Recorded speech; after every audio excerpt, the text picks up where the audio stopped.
Hello students, welcome to Engineers Academy. Do hit the subscribe button if you are here for the first time.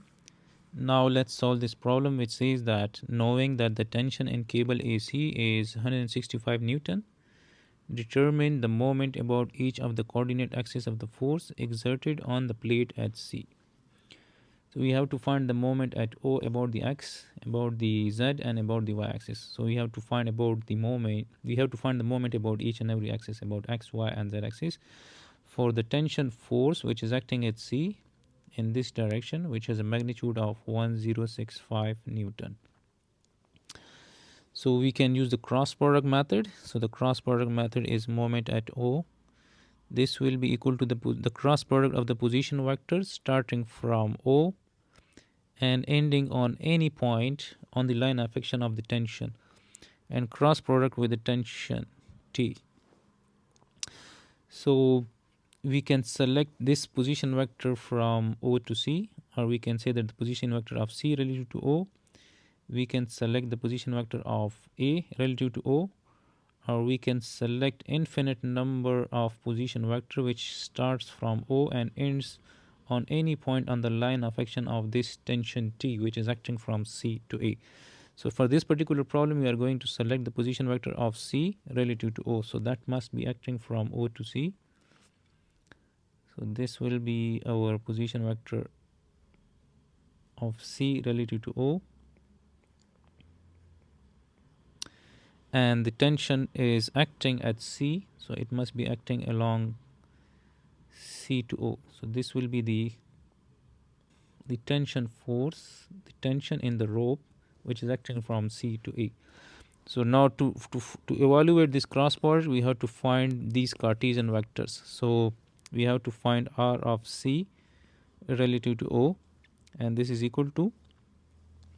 So now to find R of C relative to O, we have to start from O, and we need to move in the x, y, and z direction to reach that point O. So from O, we need to travel this distance in the positive x. So this distance is 900 mm in the positive x. So 900 mm in the positive x means in the positive I. And then from point B, we need to travel this distance in the positive z. So this distance is 920 plus 360. In the positive z means in the positive k. So plus 920 plus 360 in the positive k. Now these units are in mm. But if you want to find the moment in Newton meters, we have to convert these units into meters. So we need to divide these units by 1000. So this is, we can say that 900 divided by 1000 is 0.9 I, and 920 plus 360 is 1280 divided by 1000 will give us 1.28 meters. So we can say that this distance is 1.28 meters, or 1280 mm. So this is the position vector, and this is in the positive k, and this is now in meters. So R of C relative to O. Now we have to represent that T as a Cartesian vector. So we will write T vector. Its magnitude is 1065 Newton multiplied by the unit vector from C to A. And this is 1065. The unit vector from C to A is the position vector from C to A divided by its magnitude. So this is equal to T vector 1065. Now the position vector from C to A is, we need to start from C and we'll try to reach that point A while moving along the x, y, and z axis. So from C, we need to travel 900 mm in the negative x. This is the positive x. We have traveled in the negative x. So 900 mm means 0.9 meters in the negative I. So we have reached this point D. And from this point D, we need to travel this 920 mm in the negative z. So 920 mm will be 0.92 in the negative z. So 0.92 in the negative k. And then from here we need to travel this distance, which is 600 mm in the positive y. So 600 mm is 0.6 in the positive j. So this is the position vector from C to A. And now we can find the magnitude of this position vector. So 0.9 square plus 0.6 square plus 0.92 square, taking the square root.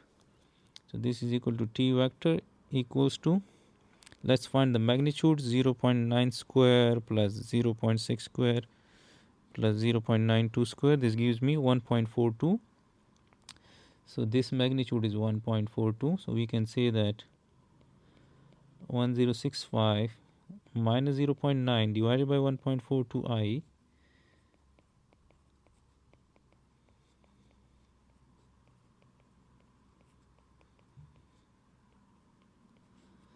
now we can simplify, we can multiply this 1065 into these components. So 1065 multiplied by 0.9 divided by 1.42, this gives me 675 minus 675 Newton in the I plus 450 in the J and 690 in the negative K. So this is the Cartesian vector representation of the tension which is acting from C to A. Now to find the moment at O, we have to consider the determinant method.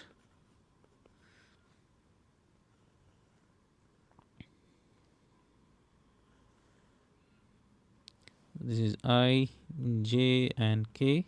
Now the components of the position vector of C relative to O, 0.9, and the J component is 0, right? This is I and K component. So we can say 0.90 and 1.28.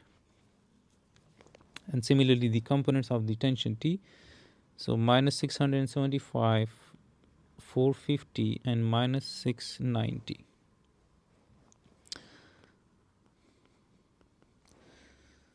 So now for I, we have to hide this row and this column. So 0 into this minus this. So we will write 1.28 minus 1.28 into 450 into I. Then for J, hide this row, this column, 0.9 into this minus this. And with J, we have to write minus sign. So 0.9 into minus 690 minus 1.28 into minus 675 into J. And for K, hide this row, this column, 0.9 into this minus 0. So 0.9 into 450 into positive K.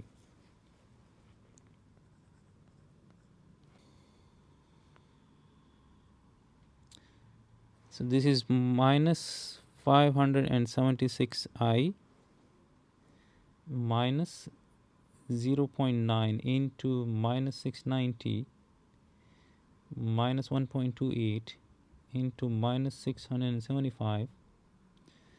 This gives me minus 243j and 0.9 into 450. This gives me 405k. Remember that the units are in Newton meters. So the moment at O about the x-axis is 576 Newton meter, about the y-axis is 243, and about the z-axis is 405. So moment at O about the x-axis is 576 Newton meter. The minus sign tells us that the moment is in the clockwise direction. So 576 Newton meter about the x-axis in the clockwise direction means that it is in this direction, like this is in this direction. And if you guys curl your right hand fingers in this direction, so the thumb will point out in the negative x direction. So if the thumb is pointing out in the negative x, the moment is in the clockwise direction. So the moment at O about the x-axis is in this direction, that is in the clockwise direction. Now the moment at O about the y-axis has a magnitude of 243 Newton meter, and again it is negative, so this is in the clockwise direction as well. So about the y-axis, the thumb should be in the negative y direction as well. So for the thumb should be in the negative y, the moment must be acting in this direction. So the moment must be in this direction in order to have the thumb in the negative y direction. So if you guys curl your right hand fingers in this direction, so the thumb will point out in the negative y direction. Similarly, the moment at O about the z-axis is 405.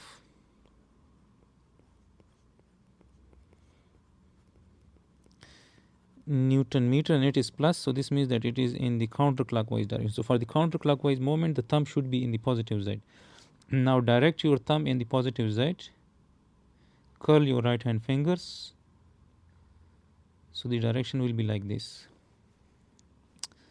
So if we curl our right hand fingers in this direction, so the thumb will point out in the positive z, and that tells us the counterclockwise moment. Now this is using the cross product method. Now we are going to use another method, and that is the scalar method. M equals to F times D, F times the perpendicular distance, and we are going to consider each and every component. So now instead of the tension which is acting from C to A, we are going to consider its components. So it has Tx component, this is Tx component, this is in the negative x, this is the positive x. So we will write that this is Tx, this is Ty, and this is Tz.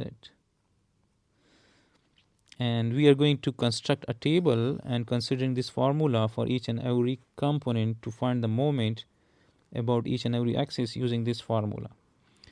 So now again, as I have told you guys that if a force or a component is parallel to a given axis, it's not going to produce the moment about that particular axis. It's very important.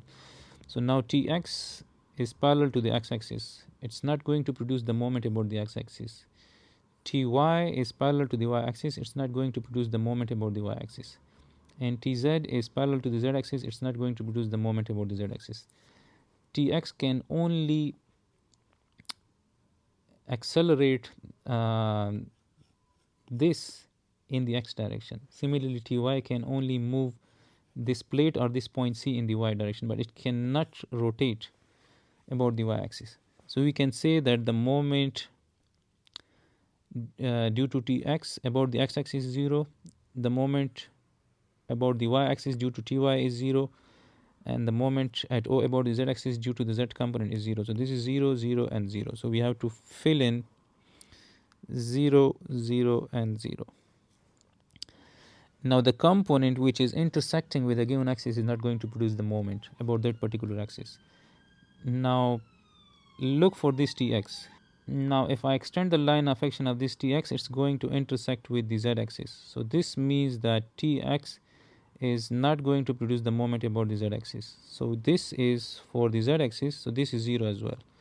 So due to the intersection of x with the z-axis, it's not going to produce the moment about the z-axis.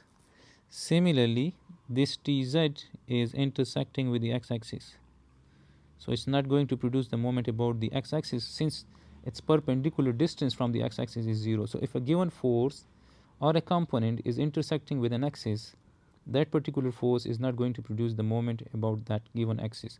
So this means that the z component is not going to produce the moment about the x-axis. So the Tz is not going to produce the moment about the x. So this is 0 as well. So let's put 0 here as well. So now this means that Ty is producing the moment about the x-axis, Tx is producing the moment about y, Tz is producing the moment about y, and Ty is producing the moment about z as well. So Ty is producing the moment about x and z, Tx is producing the moment about y, Tz is producing the moment about y. So now Ty is producing the moment about x. So we are going to consider this Ty. So Ty is going to produce the moment about x in this direction. This is the x. So it's going to rotate this point C about the x in this direction. Or we can say that Ty is going to lift this CD edge about the x-axis in this direction. So the perpendicular distance of this Ty from the x-axis is this distance. This is the moment arm, and it's going to produce the moment about the x-axis in this particular direction. And if we curl our right hand fingers in this direction, so the thumb will point out in the negative x. So this means that Ty is producing the clockwise moment about x. So we will write minus Ty magnitude is 450 multiplied by the perpendicular distance. So the perpendicular distance is this, which is 920 plus 360, which is 1280 mm or 1.28 meters. So multiply by 1.28 meters. Now there is another important point. We want to find the moment of Ty about the x. So this perpendicular distance must be along the z. This component is along y-axis. Want to find the moment about x-axis. So the perpendicular distance must be along the z-axis. So you guys can see this distance is along the z-axis. So if the component is along the y, want to find the moment about x, the perpendicular distance must be along the third axis, that is the z-axis. Similarly, you want to find the moment of the x about the y. So this is the x. Now the tx is producing the moment about the y in this direction, or we can say in this direction. And if we curl our right hand fingers in this direction, so the thumb will point out in the downward direction. So this means that this is the clockwise moment. We will write minus Tx magnitude is 675 multiplied by the perpendicular distance. Now again, we are considering the component along the x, the moment about the y. So the perpendicular distance must be along the z. So this is Tx, and we want to find the moment about the y. So the perpendicular distance is this distance, which is along the z-axis, which is again 1280 mm or 1.28. So we will multiply this with 1.28. Similarly, Tz, the moment about y due to this z component, so it's going to produce the moment about y in this direction like this. And if we curl our right hand fingers in this direction, so the thumb will point out in the positive y. So this means that Tz is producing the counterclockwise moment about the y. So that is positive. So we will write plus, and Tz magnitude is 690, and the perpendicular distance will be along the x-axis. Since this component is along the z, want to find the moment about y, the perpendicular distance must be along the x. So this is Tz, and the perpendicular distance is this distance, and this distance is 900 mm, which is 0.9 meters. So multiply by 0.9. Similarly, you want to find the moment due to Ty about the z-axis. So again, this is Ty 450. Let me write, this is 450, and the perpendicular distance of this Ty must be along the x-axis. Since it is along y, want to find the moment about z, the perpendicular distance must be along x, the third axis. So this is along x, which is 900 mm. This is the z-axis. The perpendicular distance of this Ty from the z-axis is this distance. This is 900 mm, 0.9. So multiply it with 0.9. And now this Ty is producing the moment about the z-axis in this direction. It's going to produce the moment about the z in this direction. And if we curl our right hand fingers in this direction, so the thumb will point out in the positive z. So this means that this is positive. So this moment is positive. So now just add these and these, we will get the moment about x, y and z. So let's, for the x, which is 450 multiply by 1.28 with minus sign, it is minus 576. The units are in Newton meter, or we can say this is Newton meter. So you guys can see this is 576 Newton meter in the clockwise direction. Negative sign tells us clockwise direction, minus 576. Similarly, this for the y, it is minus 675 into 1.28 plus 690 into 0.9. This gives us minus 243 Newton meter. So again, you guys can see this is minus 243 Newton meter. Similarly, for the z, 450 multiplied by 0.9, this gives us 405. So 405 with plus Newton meter. So this is, you guys can use this particular formula and consider the magnitudes of the components of tension T, which is acting from C to A, and applying this formula for each and every component and finding the moment about x, y, and z axis respectively. So I hope this will help you in finding moment for any given vector about the x, y, and z axis. Do subscribe Engineers Academy for the solution of such more problems from vector mechanics for engineers by Baron Johnston.